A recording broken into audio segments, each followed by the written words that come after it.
സൗന്ദര്യലഹരിയിലേക്ക് പ്രവേശിക്കാം. എന്നാൽ അതിനു മുമ്പ് സൗന്ദര്യലഹരി എന്തിനെക്കുറിച്ചാണ് പ്രധാനമായി അവതരിപ്പിക്കുന്നത്? ഒന്ന്, ഭാരതീയ ചിന്ത 3 കാണ്ഡങ്ങളിലാണ് വിസ്തൃതമായിട്ടുള്ളത്. കർമ്മകാണ്ഡം, ഉപാസനാകാണ്ഡം, ജ്ഞാനകാണ്ഡം. അതിൽ 3 കാണ്ഡമായി വികസിച്ച് നിന്ന ഭാരതീയ ചിന്തയിലെ വളരെ ശ്രദ്ധേയമായ ഒന്നാണ് ശ്രീവിദ്യ. ശ്രീവിദ്യയെക്കുറിച്ചാണ് സൗന്ദര്യലഹരിയിലൂടെ അവതരിപ്പിക്കുന്നത്. അതുകൊണ്ട് അതിനെക്കുറിച്ചുള്ള ചെറിയൊരു അറിവും കൂടെ നമുക്കില്ലെങ്കിൽ കാര്യം പ്രയോജനപ്പെടാൻ പ്രയാസമായി തീരും. അതുകൊണ്ട് തന്ത്രം, ശ്രീവിദ്യ, ഈ രണ്ടിനെക്കുറിച്ചുള്ള ചെറിയൊരു അറിവും കൂടെ നമുക്കുണ്ടായാൽ എളുപ്പമാണ്. അത് കഴിഞ്ഞാകാം സൗന്ദര്യലഹരി ശ്ലോകങ്ങളിലേക്ക് പ്രവേശിക്കുന്നതെന്ന് വിചാരിക്കുന്നു. അതല്ല, നിങ്ങൾക്ക് ശ്രീവിദ്യയെക്കുറിച്ചുള്ള ചെറിയൊരു അറിവുണ്ടെങ്കിൽ നമുക്ക് നേരിട്ട് കൃതിയിലേക്ക് പ്രവേശിക്കുകയും ചെയ്യാം. എങ്ങനെയാണ്? ചെറുതായിട്ടൊന്ന് മനസ്സിലാക്കിയിട്ട് പോകാം. അപ്പോൾ തന്യതേ പാണിനി 6-ാം അധ്യായം 4-ാം പാദം 44-ാം സൂത്രത്തിൽ പറയുന്നതാണ്. തന്യതേ വിസ്താര്യതേ അനേന ഇതി തന്ത്രം. തന് വിസ്താര്യതേ അനേന ഇതി തന്ത്രം. ശാരീരികവും മാനസികവുമായ ശക്തികളെ വിസ്താരണം ചെയ്യുക. മനസ്സിനെ വിസ്തരിച്ച് ഊർജദായകങ്ങളായ ശക്തികളെ സ്വതന്ത്രമാക്കുക. ഇതാണ് തന്ത്രം കൊണ്ടുദ്ദേശിക്കുന്നത്.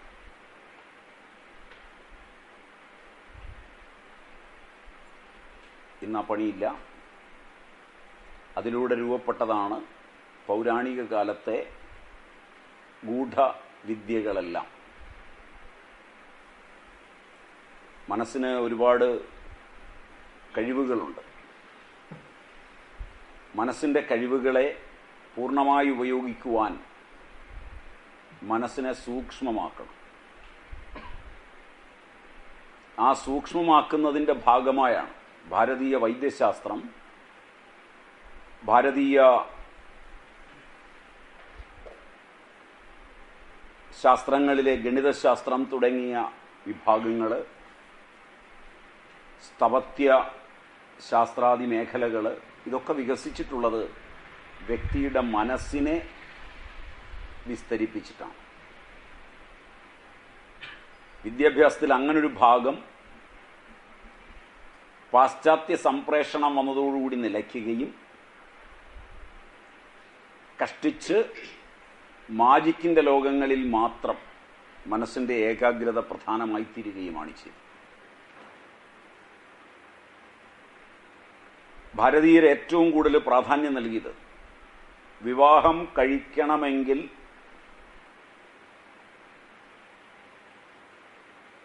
ഒരു സ്ത്രീ അവളുടെ മനസ്സിനെ വിസ്തരിപ്പിച്ച്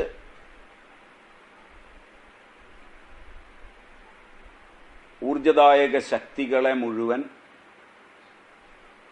സ്വതന്ത്രമാക്കി കഴിഞ്ഞവളായിരിക്കണം കുടുംബിനി. ഇതായിരുന്നു പ്രാചീന സങ്കല്പം. അങ്ങനെ ആവുമ്പോൾ അവൾക്ക് പരാതികളൊന്നും ഉണ്ടാവില്ല. അവളുടെ സങ്കല്പമായിരിക്കും കുടുംബം. അവൾ ഇടപെടുന്ന ലോകം അവളുടെ സങ്കല്പമായിരിക്കും.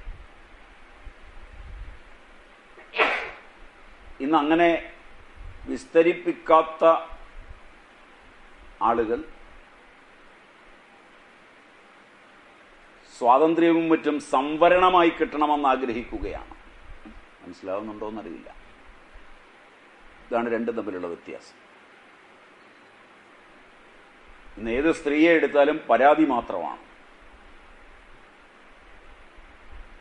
പഴയ കാലത്ത് പരാതി ഉണ്ടാകാതിരുന്നത് ഭയം കൊണ്ടാണ് എന്നൊരു തെറ്റിദ്ധാരണയും പറഞ്ഞു കേൾക്കുന്നുണ്ട്.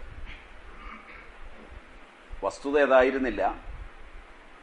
അവർ മനസ്സിന്റെ കഴിവുകളെ വേണ്ടത്ര ഉപയോഗിച്ചു. മനസ്സിന്റെ കഴിവുകളെ നഷ്ടപ്പെടുന്നത് പുറം ലോകത്തെക്കുറിച്ച് കൂടുതൽ പഠിക്കുമ്പോഴാണ്. അതുകൊണ്ട് മനസ്സിന്റെ കഴിവുകൾ കുറഞ്ഞിരിക്കേണ്ടതും ധനസമ്പാദനത്തിൽ ശ്രദ്ധ വയ്ക്കേണ്ടതും പുരുഷനാണ് എന്നുള്ളൊരു സങ്കല്പത്തിലായിരുന്നു ഭാരതീയ സംസ്കൃതി വളർന്നത്. മനസ്സിലായോ എന്നറിയില്ല. അതുകൊണ്ട് പുരുഷന്മാർ പൊതുവെ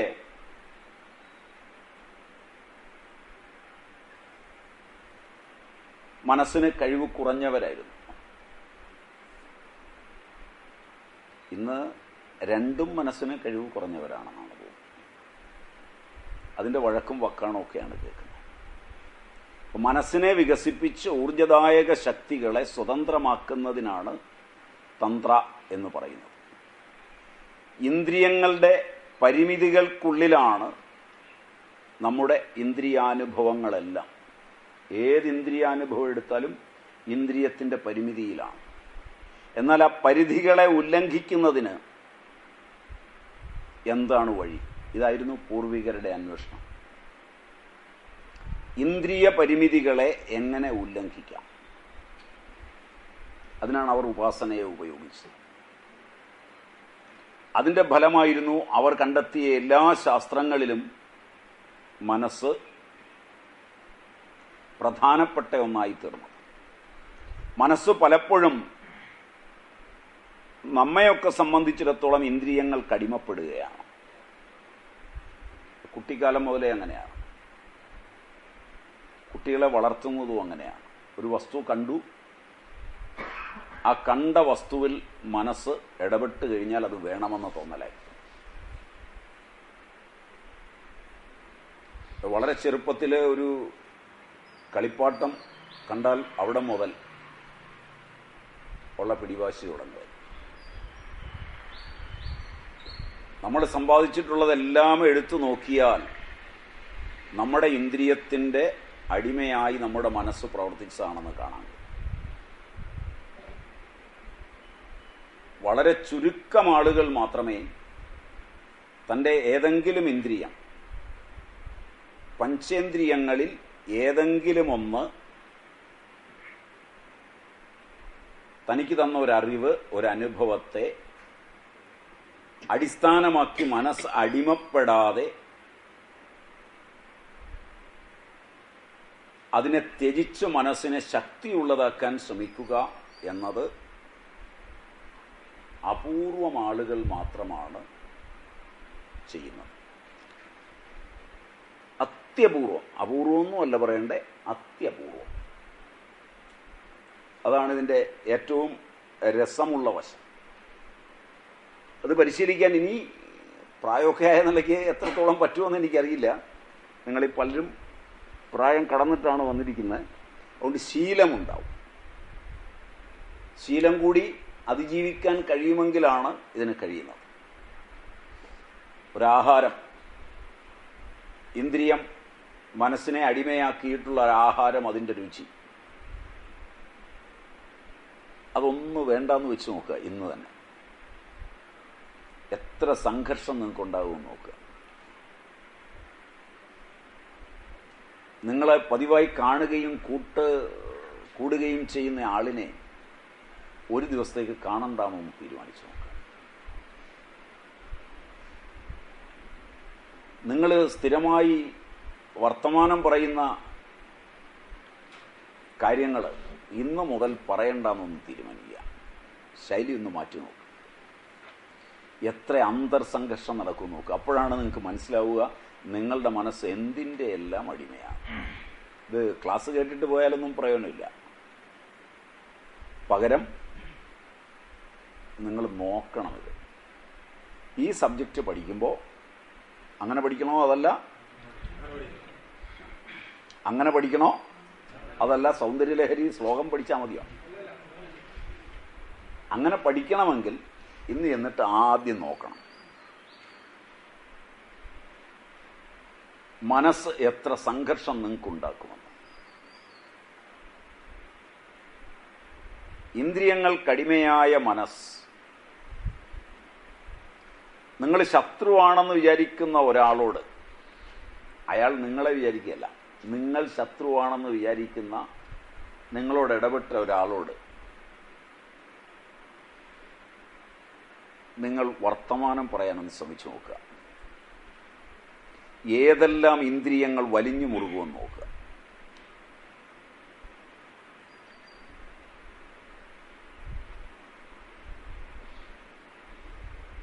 നിങ്ങളുടെ അച്ഛൻ, നിങ്ങളുടെ അമ്മ ഒക്കെ ചിലപ്പോൾ ശത്രുവായിത്തീരും. അത് കഴിഞ്ഞാൽ അവരാദ്യം വർത്തമാനം പറയണമെന്ന് നിങ്ങൾ ധരിച്ചിരിക്കുമ്പോൾ നിങ്ങൾ അങ്ങോട്ടൊന്ന് വർത്തമാനം പറയാനായിട്ട് ഒന്ന് മനസ്സിനെ ഒന്ന് പ്രേരിപ്പിച്ചു നോക്കുക. നിങ്ങൾക്ക് എത്ര സംഘർഷം വരുമെന്ന് നോക്കുക.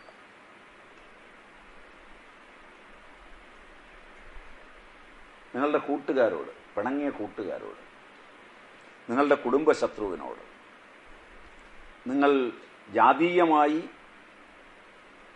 പ്രിയം കൂടിയ ആളുകളാണെങ്കിൽ വിജാതീയനോട്, നിങ്ങൾ മതപരമായി വളരെയേറെ സങ്കുചിതനാണെങ്കിൽ അതിന് വെളിയിലുള്ള മതക്കാരനോട് ഒക്കെ ഒന്ന് ഇടപെടാൻ ശ്രമിച്ചു നോക്കുക. അപ്പോഴാണ് നിങ്ങളുടെ മനസ്സിനെ നിങ്ങൾക്ക് തിരിച്ചറിയാൻ പറ്റുന്നത്. നിങ്ങൾക്ക് കാണാനോ മറ്റു തരത്തിലോ അറിയാത്ത ഒരു സാധനമായ മനസ്സ് സങ്കല്പവികല്പങ്ങളോടുകൂടി അകത്തിരുന്ന് നിങ്ങളുടെ ഇന്ദ്രിയാനുഭവങ്ങൾക്ക് അനുഗുണമായി എന്തെല്ലാം കുണ്ടാമാണ്ടികൾ, അതിന് പകരം പദം എനിക്കറിയില്ല, അതുകൊണ്ടാണ്, ഉണ്ടാക്കുന്നുണ്ടെന്ന് അപ്പോൾ നിങ്ങൾക്ക് ബോധ്യമാവും.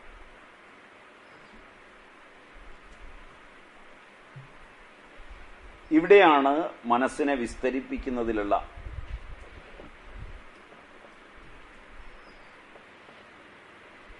തന്ത്രം അവർ പഠിക്കാനിടയായത്.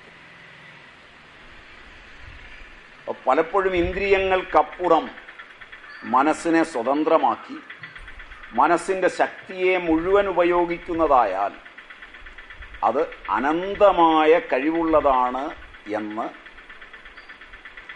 പൂർവാചാര്യന്മാർക്ക് ബോധ്യമായി. അതിൻ്റെ ഫലമാണ് തന്ത്രം. മനസ്സിൻ്റെ വിപുലമായ മണ്ഡലം.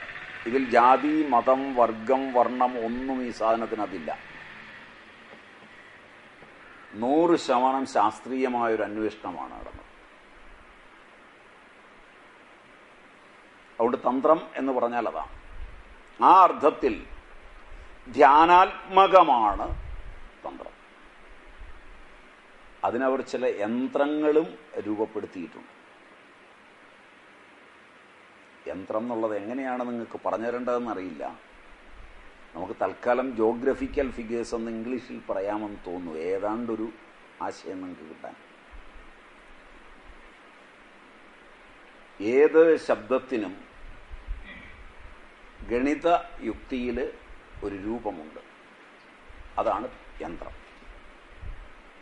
ഏത് ശബ്ദത്തിനുമുണ്ട്, എല്ലാ ഇക്വേഷൻസിനുമുണ്ട്. പ്രപഞ്ചത്തിൻ്റെ സൃഷ്ടി രഹസ്യം ഉൾക്കൊള്ളുന്ന യന്ത്രവും അതിൻ്റെ തന്ത്രവുമാണ് ശ്രീവിദ്യ നമുക്ക് തരുന്നത്.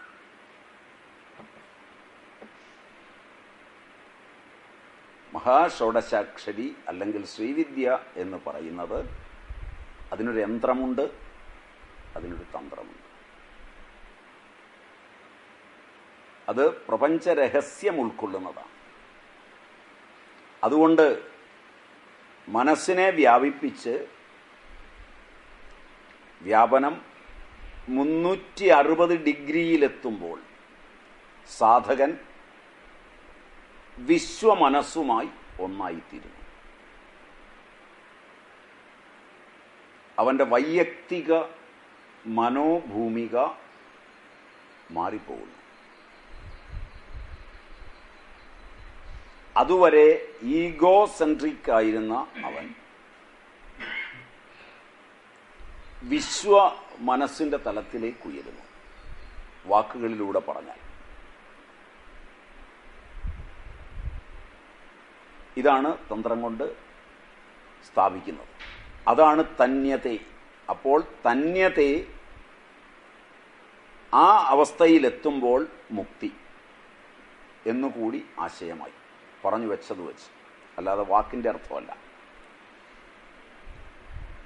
അതിന് അവർ സ്വീകരിച്ച രീതി മൂലാധാരസ്ഥിതമായ കുണ്ടലിനിയെ, അത് ഉറങ്ങിക്കിടക്കുന്നതാണ്. അതെല്ലാം നമുക്ക് മുന്നോട്ട് ചെല്ലുമ്പോൾ അതിൻ്റെ വ്യാഖ്യാനങ്ങളിൽ പഠിക്കാം. അതിനെയാണ് സമഷ്ടി ശക്തി എന്ന് വിളിക്കുന്നത്. അതിനെ, ആ സമഷ്ടി ശക്തിയെ ഉണർത്തിയാണ് ഈ അവസ്ഥ സാധിക്കുന്നത്. ഇതാണ് ഒരർത്ഥം. 2, തനുതേ ത്രായതേ നിത്യം തന്ത്രമിതം വിദുർ ബുധഃ എന്ന് വേറൊരർത്ഥമുണ്ട്. തനുതേ ത്രായതേ നിത്യം, എഴുതിയെടുക്കുകയാണെങ്കിൽ തെറ്റരുത്.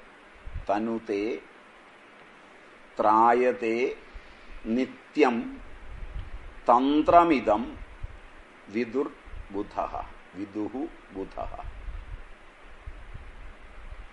തന്ത്രത്തിന്റെ മറ്റൊരർത്ഥമാണ് സംരക്ഷിക്കുക. യാതൊരുവനാണോ തന്ത്രസാധനയെ ചെയ്യുന്നത് അവനെ ലൗകിക ബന്ധങ്ങളിൽ നിന്ന് സംരക്ഷിക്കുന്നതെന്തോ അത് തന്ത്രമാണെന്ന് വിദ്വാൻമാർ പറയുന്നു. ശാരീരികവും മാനസികവുമായ എല്ലാ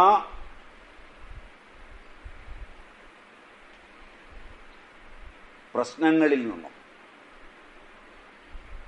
രക്ഷിക്കുന്നതുകൊണ്ട് തന്ത്രം.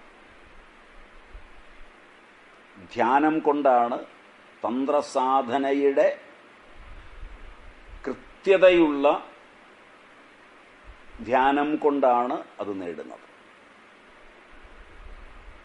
തനോതി വിപുലാനർത്ഥാൻ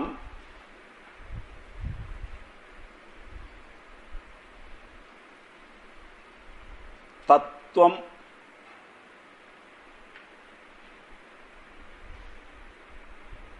മന്ത്രം സംവിദം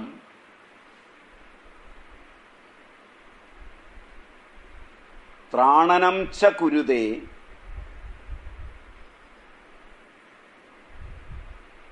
യസ്മാത് തന്ത്രമിദം അഭിധ്യതേ.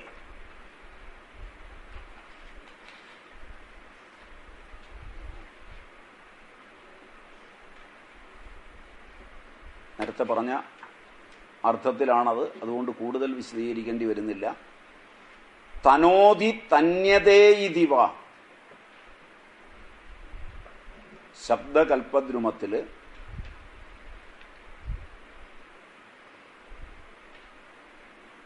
ഔഷധി, ഔഷധം,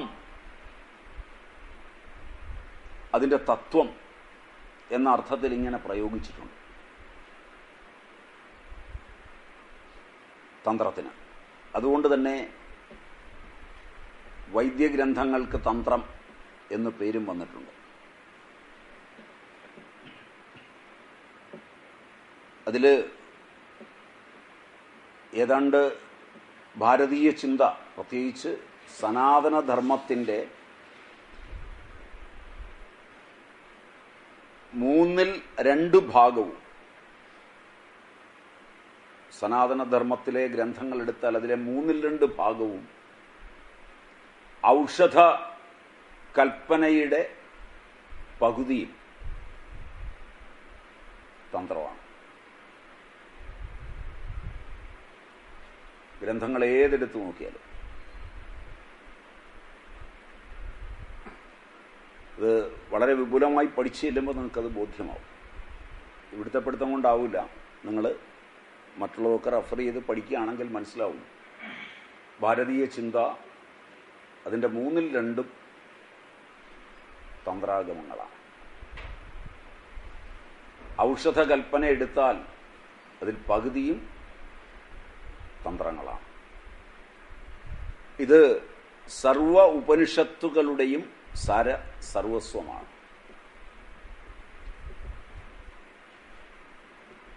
അത് വർണ്ണാശ്രമ ധർമ്മങ്ങളാൽ പരിലസിതവുമാണ്. പ്രത്യേകിച്ച് വിദ്യ, ശിവശക്തി, 2 സങ്കല്പങ്ങളിലായി ഇത് രൂപപ്പെട്ടിട്ടുള്ളത്. ശിവശക്തി സ്വരൂപമായ വേദങ്ങൾ അതീവ ഗോപ്യമായി ഷോഡശാക്ഷരിയെ വർണ്ണിച്ചിട്ടുണ്ട്. അതുകൊണ്ടാണ് ഇത് 3 കാണ്ഡം എന്ന് പറഞ്ഞത്. നമ്മൾ വേറെ ഏതോ ക്ലാസ് എടുത്തപ്പോഴും 3 കാണ്ഡം പറഞ്ഞു എന്നാണ് ഇൻട്രഡക്ഷനിൽ എൻ്റെ ഓർമ്മ. യോഗസൂത്രം എടുത്തപ്പോഴാണ് തോന്നുന്നു. ഉപാസനാകാന്ഡം, കർമ്മകാന്ഡം, ജ്ഞാനകാന്ഡം. ഉപാസന മന്ത്രാർത്ഥജ്ഞാനത്തോടെ വേണം. അർത്ഥമറിയാതെ മന്ത്രം ഉരുവിട്ടതുകൊണ്ട് ഫലമില്ല എന്ന് മാധവാചാര്യനും യാസ്കനും ഒക്കെ പറഞ്ഞിട്ടുണ്ട്. അതുകൊണ്ട് അവരൊക്കെ പറയുന്നത് തൂണാണെന്നാണ് പറയുന്നത്. അർത്ഥമറിയാതെ ഉരുവിടുന്നവൻ തൂണാണ് എന്നാണ് പറയുന്നത്. മറ്റൊരിടത്ത് പറയുന്നത് കഴുത ചന്ദനം ചുമക്കുന്നത് പോലെയാണെന്നാണ്. അപ്പോൾ അതിൻ്റെ അർത്ഥമറിയുക എന്ന് പറഞ്ഞാൽ വാച്യം, വ്യംഗ്യം, ലക്ഷണ. അല്ല, വാച്യാർത്ഥം മാത്രം പോരാ. അത് കൂടാതെ സ്പഷ്ടം, അസ്പഷ്ടം, അസ്പഷ്ടതരം. മന്ത്രങ്ങൾക്ക് ഇങ്ങനെയൊക്കെ അർത്ഥമുണ്ട്. മന്ത്രമാതാവായ ഗായത്രിയുടെ സ്പഷ്ടാർത്ഥം, അസ്പഷ്ടാർത്ഥം, അസ്പഷ്ടതരാർത്ഥത്തിനും അപ്പുറം നിൽക്കുന്ന തുരീയ ഭാവത്തിലാണ് ശ്രീവിദ്യയുടെ നില. ഗായത്രി തന്നെയാണ് ശ്രീവിദ്യ എന്നൊരു മതമുണ്ട്. ഇത് മന്ത്രത്തെക്കുറിച്ച് പഠിക്കുമ്പോൾ ഉള്ളതാണ്. അതുകൊണ്ട് ഇത് പഠിക്കാൻ പോകുമ്പോൾ ഏറ്റവും പ്രധാനപ്പെട്ടത് അതാണ്. അപ്പം മന്ത്രാർത്ഥജ്ഞാനത്തോടെ വേണം ഉപാസന.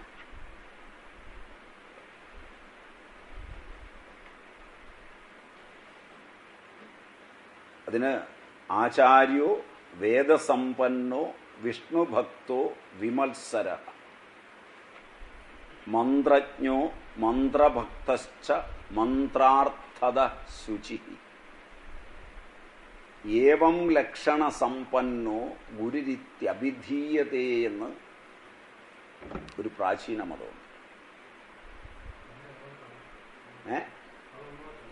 ആചാര്യോ വേദസമ്പന്നോ വിഷ്ണുഭക്തോ വിമത്സര.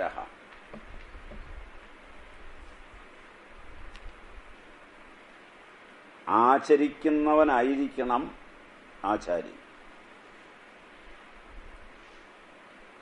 അധീതി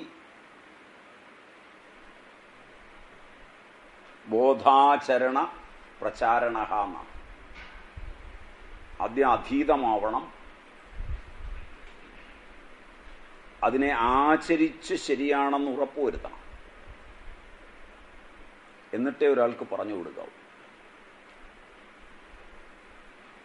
ഇന്ന് തനിക്ക് ഉറപ്പില്ലാത്ത കാര്യങ്ങൾ പറഞ്ഞു കൊടുത്താലാണ് 10 രൂപ ഉണ്ടാകുന്നത്. മനസ്സിലാവുമെന്നറിയില്ല. ഉറപ്പുള്ള കാര്യങ്ങളിൽ പറയുന്നവനും വിശ്വാസം ഉണ്ടാവില്ല, കേൾക്കുന്നവനും വിശ്വാസം ഉണ്ടാവില്ല. ഇന്നുവരെ ഉറപ്പില്ലാത്ത കാര്യങ്ങളെക്കുറിച്ച് ആരെങ്കിലും പറഞ്ഞാൽ അത്ഭുതമാവും. അത്ഭുതത്തിനാണ് ആളുകൾ ഓടുന്നത്. പറയുന്നവരും അത്ഭുതമാണ്. അത്തരം ഗ്രന്ഥങ്ങളൊക്കെയാണ് best sellers. Am I right? അത്തരം പുസ്തകങ്ങൾ എഴുതി കഴിഞ്ഞാൽ അവയ്ക്ക് നല്ല മാർക്കറ്റാണ്. അങ്ങനെ കഴിഞ്ഞ ഒരു 100 കൊല്ലമായി നമ്മുടെ ജീവിതം എടുത്തു നോക്കിയാൽ അവയൊക്കെ വായിച്ച് ഏതാണ്ടൊക്കെ അറിയാമെന്ന് ഭാവിച്ചിരിക്കുകയാണ് നമ്മൾ. മനസ്സിന് പ്രയോജനമുള്ളതോ ശരീരത്തിന് പ്രയോജനമുള്ളതോ ഇന്ദ്രിയങ്ങൾക്ക് പ്രയോജനമുള്ളതോ ആയ കാര്യങ്ങളാകട്ടെ സ്വ അനുഭവത്തിലേക്ക് വരാവുന്നവയാകട്ടെ അവയിലില്ല.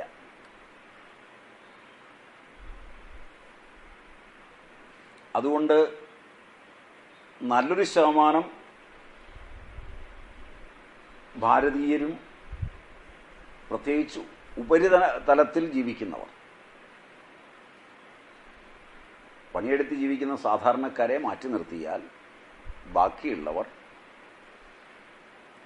താഴെ മുതൽ മോള് വരെയോ മോള് മുതൽ താഴെ വരെയോ എങ്ങനെ വേണേൽ നിങ്ങൾക്ക് കണക്കാക്കാം, ഏതാണ്ട് മാനസിക രോഗികളാണ്. ആധുനിക ഡയഗ്നോസിസിൽ പറഞ്ഞാൽ സ്കീസ്രോഫീനിയ ബാധിച്ചവരാണ്. അതുകൊണ്ട് ഇവരുടെ ബ്രെയിൻ സെല്ല് കുറേശ്ശെ നശിക്കുകയും ചെയ്യും. ഇതിൻ്റെ കാരണം അതാണ്.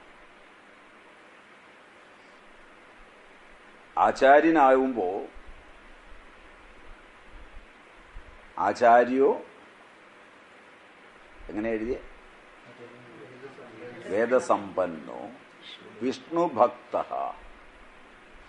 വ്യാപ്നോതി ഇതി വിഷ്ണു. വിഷ്ണു ഭക്തനായിരിക്കണം.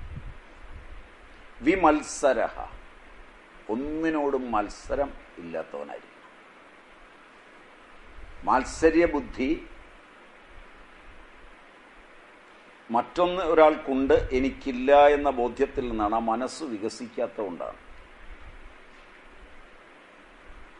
മനസ്സ് വികസിക്കുന്നവൻ വിചാരിക്കുന്നത് നല്ല കാര്യം ആര് എവിടെ ചെയ്താലും അത് തൻ്റെ മനസ്സിൻ്റെതാണ്,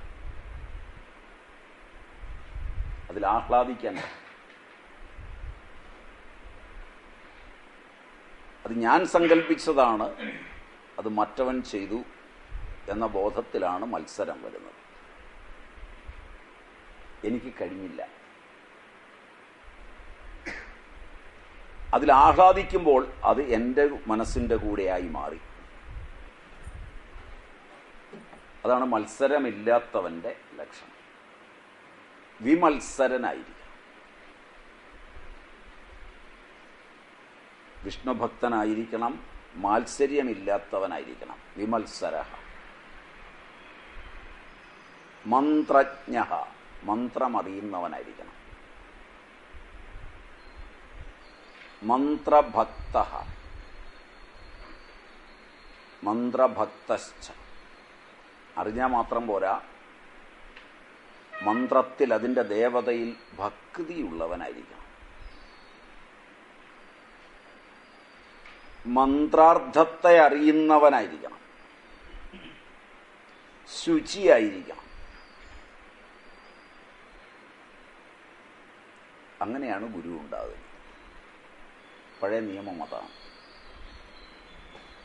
ഇത് വളരെ വളരെ വിരളമായിരിക്കും.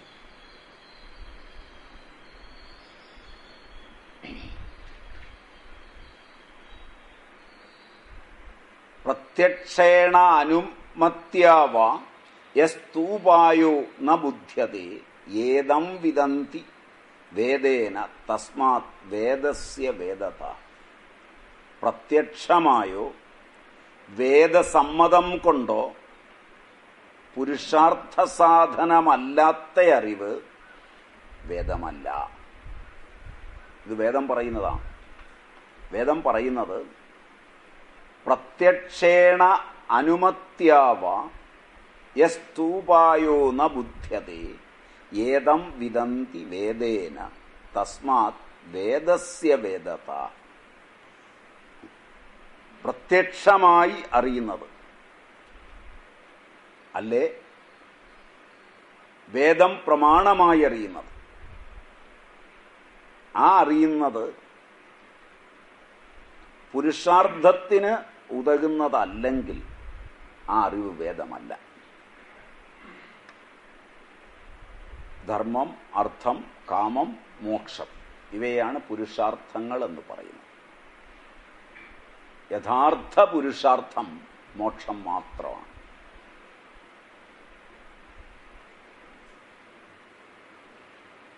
ഇതിനെ പലതരത്തിൽ വ്യാഖ്യാനിക്കും.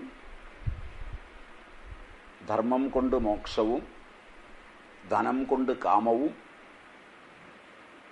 ലൗകിക പുരുഷാർത്ഥം, ആത്മീയ പുരുഷാർത്ഥം, ഇങ്ങനെയൊക്കെ വ്യവച്ഛേദിച്ച് ആചാര്യന്മാർ ഇതിനെ വ്യാഖ്യാനിച്ചിട്ടുണ്ട്. ആ പുരുഷാർത്ഥങ്ങളെക്കുറിച്ചല്ലാതെ എന്തെങ്കിലും ഉണ്ടെങ്കിൽ അത് വേദമല്ല. അതുകൊണ്ട് വേദത്വം, അറിവ് വേദത്തിന് സ്വസിദ്ധമാണ്.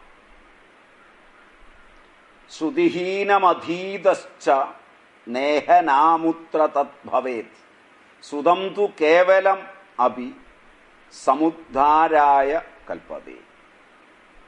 വേദാർത്ഥം കൂടാതെ ഗുരുമുഖത്തു നിന്ന് ശ്രവണം ചെയ്യാതെ വേദം പഠിക്കുന്നതുകൊണ്ട്, മന്ത്രം ഉരുവിടുന്നതുകൊണ്ട് പ്രയോജനമില്ലെന്നും അവർ പറയുന്നുണ്ട്. വെറുതെ വേദം ചൊല്ലിയാൽ പോരാ, വേദാർത്ഥമറിയണം. അതുകൊണ്ടാണ് അനുഭവമുള്ള ആളുകളുടെ അടുക്കൽ നിന്ന് പഠിക്കണം എന്നൊക്കെ അവർ നിർബന്ധിക്കുന്നത്.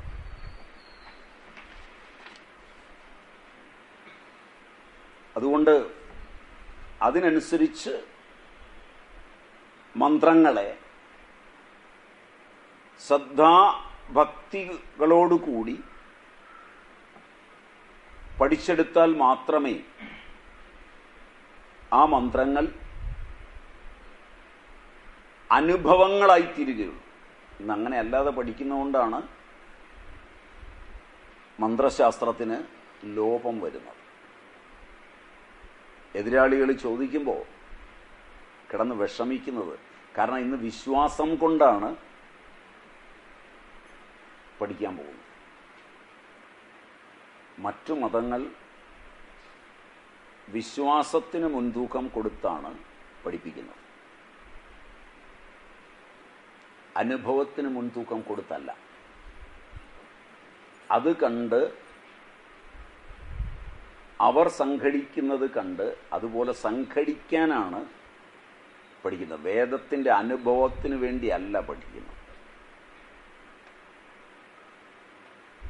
ഹിന്ദുക്കൾ പൊതുവെ ഇന്ന് ഇതിനൊക്കെ പഠിക്കാൻ പോകുമ്പോൾ പഠിക്കാൻ പോകുന്നവരും പഠിപ്പിക്കുന്നവരെയും പഠിക്കുന്നവരെയും ഒരിടത്ത് സംഘടിപ്പിക്കുന്ന സംഘാടകരും മറ്റുള്ളവർ ചെയ്യുമ്പോൾ നമ്മൾ മോശക്കാരാകരുത് എന്നതിൻ്റെ പേരിൽ പഠിക്കാൻ പോവുക. അത് മന്ത്രശാസ്ത്രത്തിൻ്റെ മരണമാണ്. ചുരുക്കത്തിൽ മന്ത്രശാസ്ത്രത്തെ കൊല്ലുന്നത് ഈ പഠിക്കുന്നവരും പഠിപ്പിക്കുന്നവരും കൂടെ ചേർന്നാണ്. കാരണം കുറെ കഴിയുമ്പോൾ പുതിയ തലമുറ 100% ഉറപ്പാക്കും ഇത് പ്രയോജനമില്ലാത്തതാണ്. കാരണം എൻ്റെ അമ്മ കുറേ കാലം ഇതിലൂടെ നടന്നതാണ്, എൻ്റെ അച്ഛൻ കുറേ കാലം ഇതിലൂടെ നടന്നതാണ്, എനിക്ക് പരിചയമുള്ള ഒരുപാട് പേര് ഇതിലെ നടന്നതാണ്. യാതൊരു പ്രയോജനവും ഇല്ലാതെ സമയം കൊല്ലിയാണ് ഈ പരിപാടി. അതിൻ്റെ പേരിൽ ഇതിനോട് വളരെ എതിർപ്പുള്ള ഒരു തലമുറ ഉണ്ടായി വരും, ഇത് വിശ്വാസമായി കൊണ്ടുപോയാൽ. അതുകൊണ്ട് ഇത് വിശ്വാസമല്ല, വിശ്വാസമാക്കരുത്. ഇങ്ങനെ പറഞ്ഞാൽ നിങ്ങൾക്ക് മനസ്സിലാവുമോ എന്നറിയില്ല. നിങ്ങളും ഇത് പരമാവധി വിശ്വാസമാക്കാനാണ്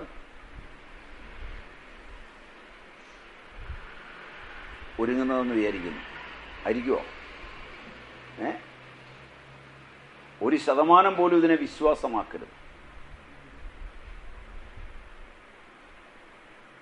അതുകൊണ്ട് അനുഭവത്തിൽ കൊണ്ടുവരാൻ കഴിയണം. അനുഭവ പ്രാധാന്യമാണ് പ്രാചീനർ കൊണ്ടുപോയത്. അതുകൊണ്ട് ഇത് വളരെ കുറച്ച് പേരെ കൊണ്ടു കിടന്നിട്ടുള്ളൂ. ഇന്ന് കാണുന്ന പോലൊരു വലിയ ലോകം മന്ത്രസാധനയുടെ ലോകത്തൂടെ പോയിട്ടില്ല. ഒരു ഗ്രാമത്തിലൊക്കെ ഒരാൾ കാണിച്ചു, ആ ആളിൻ്റെ മനസ്സിൻ്റെ ശക്തി കണ്ടിട്ടാണ് അതുപോലെ എനിക്കുമാകണം എന്ന് തോന്നുന്ന അപൂർവം ചിലർ ആ വഴി പോയിട്ടുള്ളത്. അതിനുള്ള പ്രയത്നത്തിൽ മനസ്സാണ് എന്നുള്ളത് കൊണ്ട് ഇന്ദ്രിയങ്ങളെ ഒട്ടേറെ നിയന്ത്രിക്കേണ്ടി വരും. അതുകൊണ്ടാണ് പറഞ്ഞത്, ഇതിൻ്റെ തുടക്കത്തിൽ പറഞ്ഞത്, നിങ്ങളുടെ ഇന്ദ്രിയങ്ങളിൽ ഓരോന്നിനെയും ഒന്ന് വലിച്ചു നോക്കുക. എത്ര വലിയ യുദ്ധമാണ് നിങ്ങളിൽ നടക്കുന്നത്.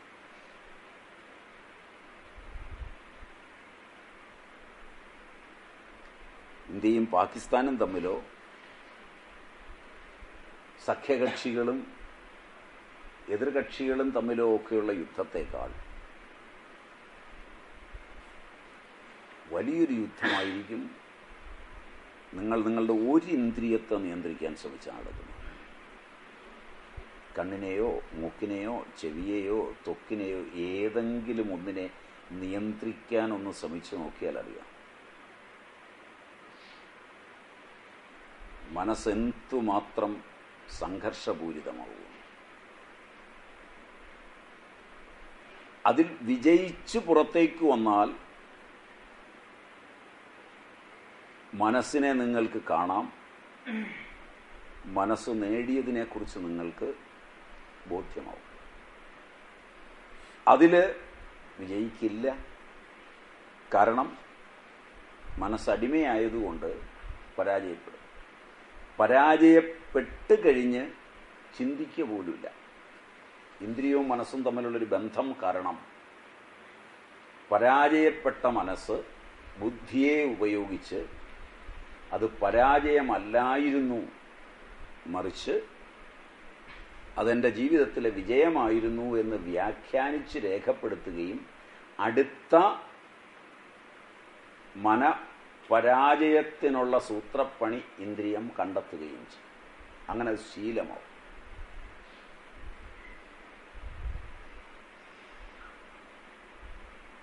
സാമാജികമായി തെറ്റാണെന്ന് കൃത്യമായി ബോധ്യമുള്ള ഒന്ന് നിയന്ത്രിക്കാൻ നോക്കിയാൽ മതി. ശരി നിയന്ത്രിക്കാൻ നോക്കണ്ട.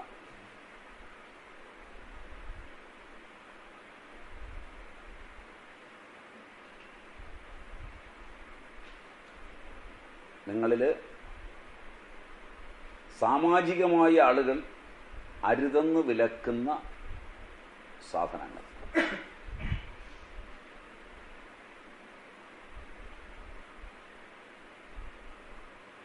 ഒട്ടേറെ ഉണ്ട്. ലഹരി വസ്തുക്കളെല്ലാം, വലിയ കുടി ബഹളമെല്ലാം, അതിലേതെങ്കിലും ഉപയോഗിക്കുന്ന ഒരാൾ പതുക്കെ ഒന്ന് നിയന്ത്രിക്കാൻ നോക്കുക.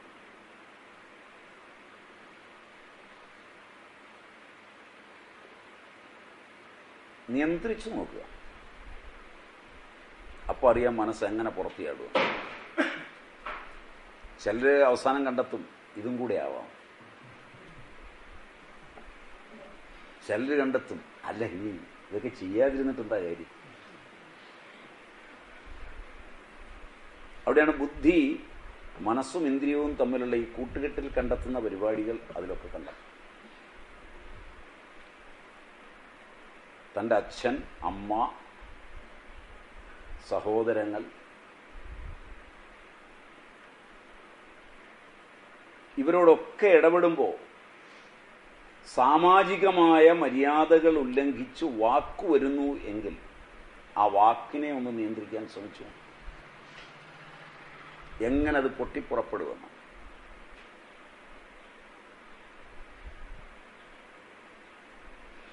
ഇവിടെയൊക്കെ നിങ്ങൾ ശ്രദ്ധിച്ചു നോക്കിയാൽ കാണാം, മനസ്സ് ഇന്ദ്രിയങ്ങൾ കടിമപ്പെട്ടാണ്. അതിൽ നിന്ന് പുറത്തു കിടക്കാൻ പറ്റില്ല. മന്ത്രശാസ്ത്രത്തിൽ ഇതാണ് പദ്ധതി. അതുകൊണ്ട് വളരെ ശ്രദ്ധിച്ചു വേണം മന്ത്രങ്ങളിലേക്ക് പോകാൻ. അത് അർത്ഥം അറിഞ്ഞ് പോകണം. ജപസ്യാഭ്യന്തരേ വ്യാഖ്യ സ്മർത്തവ്യ മനസാദ്വിജയി സ്മരണാൽ സർവപാപാനി പ്രണശ്യന്തി ന സംശയ. ജപത്തിന്റെ മധ്യത്തിൽ, ജപത്തിന്റെ ആഭ്യന്തരത്തിൽ മുമുക്ഷു മനസ്സുകൊണ്ട് അതിൻ്റെ അർത്ഥത്തെ, അതിൻ്റെ വ്യാഖ്യാനത്തെ സദാ സ്മരിക്കണം. അങ്ങനെ സ്മരിക്കുന്നതായാൽ സർവ പാപവും നശിക്കും എന്നതിന് സംശയമില്ലെന്ന് ഭരദ്വാജ മുനി മന്ത്രശാസ്ത്രത്തെക്കുറിച്ച് അനുഭവപ്രധാനമായി പറഞ്ഞിട്ടുണ്ട്.